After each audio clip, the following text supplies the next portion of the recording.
नमस्कार मित्रों, PS लाल YouTube channel पर आप सबों को हृदय की गहराई से बहुत बहुत स्वागत है, अभिनंदन है। आज की जो हमारी विशेष चर्चा है वो खासकर सर्वप्रथम आप सभी को नव वर्ष की हार्दिक शुभकामनाएं। आप सबों का नया साल मंगलमय हो और आपकी अभिलाषाएं पूर्ण हो।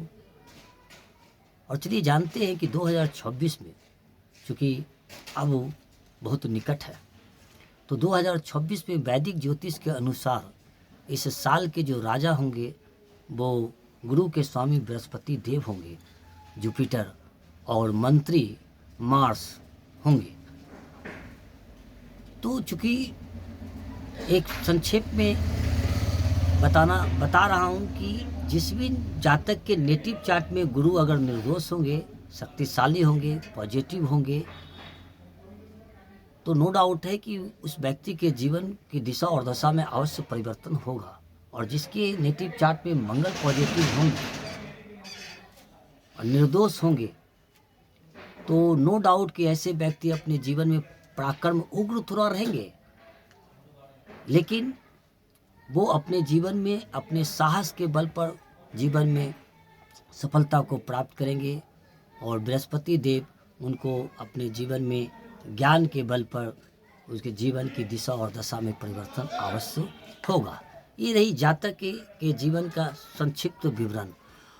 अब जानते हैं कि राजा बृहस्पति देव और मंत्री मार्स यानी सेनापति, जीव में ब्लड का कारक होता है मंगल, सेनापति होता है मंगल, और इनके बृहस्पति देव के राजा और मंगल के मंत्री बनने का प्रभाव, जिससे धर्म, अध्यात्म, शिक्षा में अवश्य वृद्धि होंगे, लेकिन साथ ही साथ देश के बीच तनाव एवं उग्रता भी बढ़ेगी।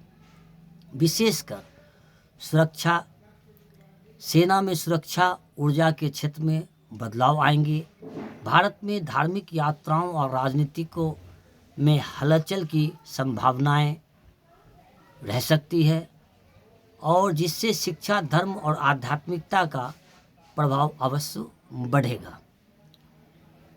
अब जानते हैं विस्तार से कि गुरु बृहस्पति के राजा होने से धार्मिक और सांस्कृतिक कार्यक्रमों में वृद्धि होंगी, धर्म और आध्यात्मिकता का प्रभाव अवश्य बढ़ेगा, शिक्षा और न्याय में सुधार की संभावनाएं होंगे, लेकिन आर्थिक स्थिति धीमी रहेगी।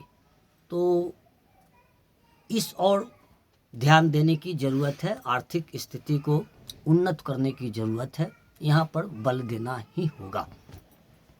और सरकार के सेना सुरक्षा में, ऊर्जा के क्षेत्र में विशेष ध्यान देने की ज़रूरत होगी। आंतरिक और बाहरी दोनों ओर से सरकार को पैनी नज़र रखनी होगी, सतर्कता रखना होगा, पूर्वार्ध से संपूर्ण सावधान रहने की ज़रूरत है। अब जानते हैं पॉइंट नंबर 2 कि मंगल के मंत्री होने से क्या होगा। तो उग्रता, साहस, टकराव और राजनीतिक अस्थिरता बढ़ सकती है। देश के बीच तनाव और संघर्ष की स्थिति बन सकती है, और अग्नि ऊर्जा और सेना संघर्ष की स्थिति, माने सेना में संघर्षों की स्थिति बन सकती है, और अग्नि ऊर्जा तो सेना तथा सुरक्षा जैसे क्षेत्रों में वृद्धि या हलचल हो सकता है। इसलिए इस और विशेष सावधान रहने की ज़रूरत है। कुल मिलाकर ये वर्ष धर्म और आध्यात्मिकता के साथ साथ कुछ संघर्षों का मिश्रण अवश्य रहेगा, और बाकी जैसा कि मैंने उपयुक्त एनालिसिस किया है उसका प्रभाव 2026 में देखने को मिल सकता है। मित्रों, डिटेल्स मैं दूसरे एपिसोड में